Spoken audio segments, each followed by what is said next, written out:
vetëm për drejtat e njeriu, drejtat e familjes time. Së ndërojmo. Ma kanë qenë mu gjallë ma dvogër, nësë ndërojmo. Rasti Monstra është vetëm një nga rastet e shumta ku shqiptarët janë viktime proceseve të montuara ndaj shqiptarëve, prandaj edhe burgjet e masonisë janë strëmbushur me të burgosur të pafajshëm shqiptar, ose me dënime dragonike ndaj tyre.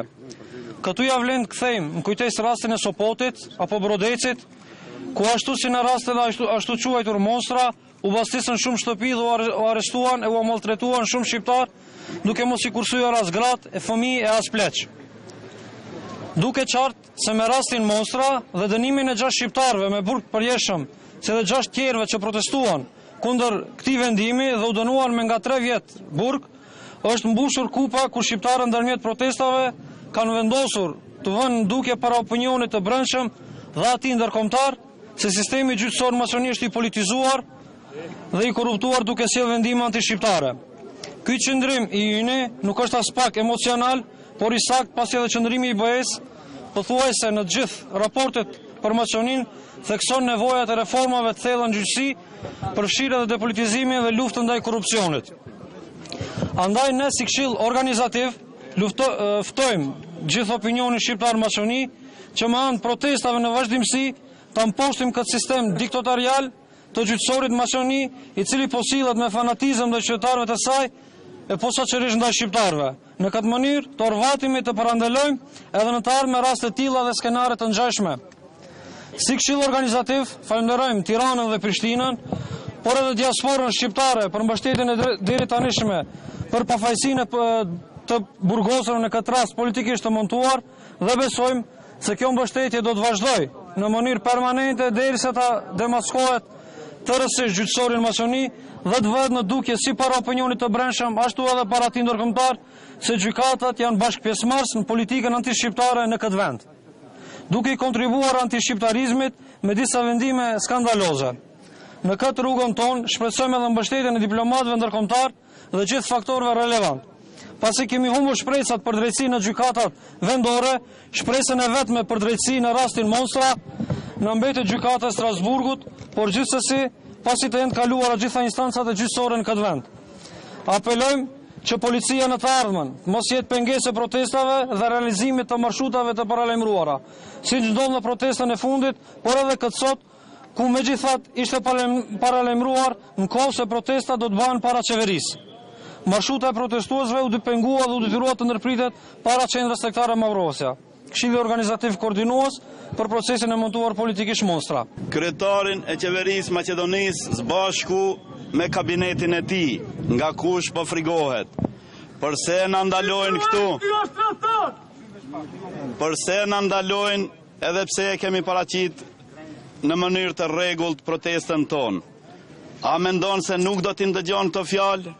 Jo, zotri, do t'i përcjellin mediumet dhe do t'i ndëgjosh. Do të bindesh se jemi të sinqertë dhe të drejtë. Po luftojmë për drejtat e tona. Ju po na pengoni, ju po na provokoni. Ju do të na nxirrni edhe më tutje në rrugë. Të jeni të bindur, mos u frigoni se ne sot kemi dalë durthat së bashku me pleq, me fëmijë, me gra, me ju tregu se nuk e keni në rregull. Jeni vetëm për një etnikum, por sa do të mund të zgjas kjo drejtësi e juaj, ju lëm juve ta mendoni. Ke pas parasysh momentet e vështira me të cilët ballafaqohet populli jon shqiptar në Maqedoni. Jam i detyruar t'ju them, 2001 ishim me 27 mars, kur ishin ditë shumë të vështira, me që kalaja ram të tov. Ishin ditë të cilët UÇK-ja numëronte momente ma kritike. Ja dhash drejtën vetës, si shqiptar, të krije edhe unë obligimin tim që më takon.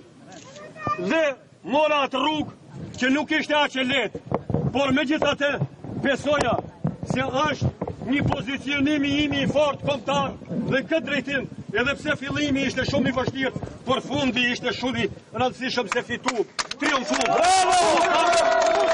Edhe sot ju them me plot bindje dhe me plot besim, ta luftoj politikën antishqiptare, të jemi gjithë bashkarisht, sepse nuk ka qëtër zgjidhje. Ardhmëria e jonë nuk mund të kërkohet në meset tjera, në qarqet tjera, vetëm brenda popullatës.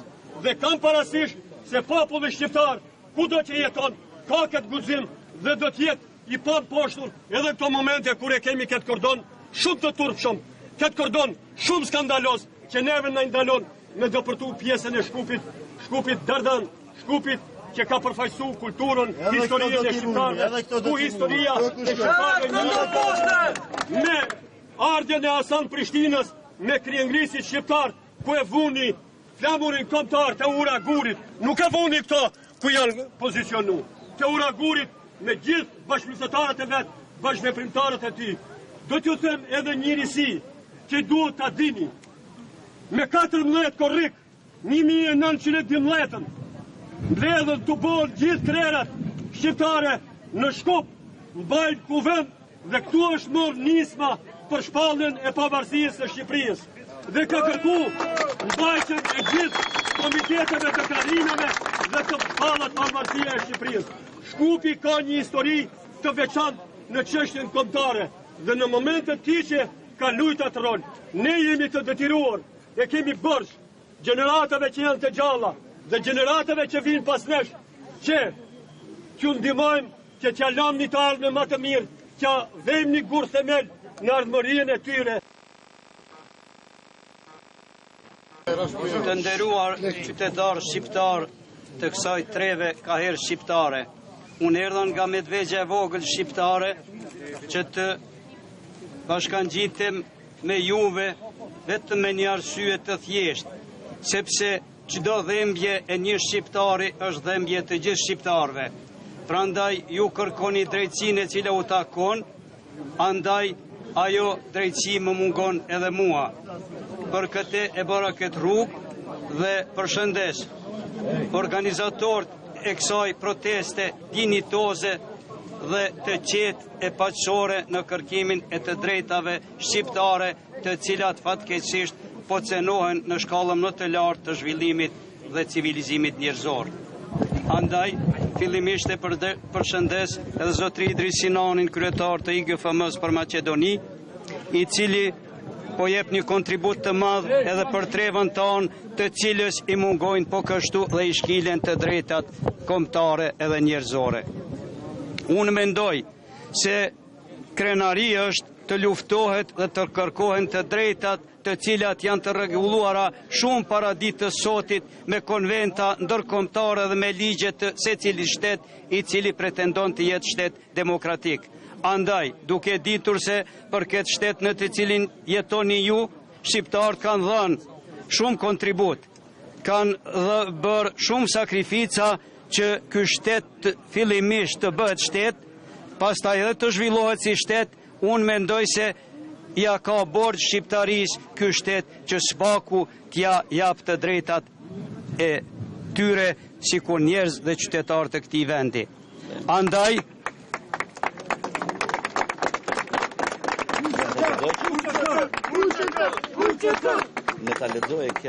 mendoj se 3 luftrat e fundit të popullit shqiptar dhe gjaku i derdhur në këto lufta nuk na lejon të tërhiqemi mbrapa që të shkilen të drejtat tona si shqiptar dhe si njerëz.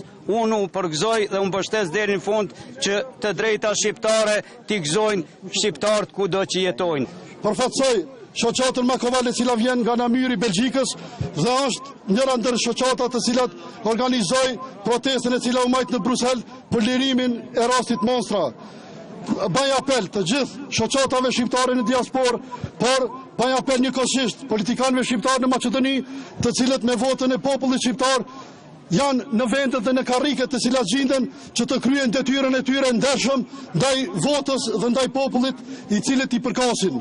Bëj apel të gjithë shqiptarët që gjenden në Maqedoni dhe gjithkund në trojet etnike shqiptare që ti mobilizohen dhe ti bashkangjiten këtij tubimi ku do të jetë një tubim një herë për gjithmonë të fitoj drejtësia. Jemi ngopur me raste. jemi ata të cilët në asnjë moment nuk duhet më të tolerojmë dhe të jemi në kundërshtim me parimet dhe atë gjenezën tonë shqiptare, me dinitetin dhe bujarinë shqiptare.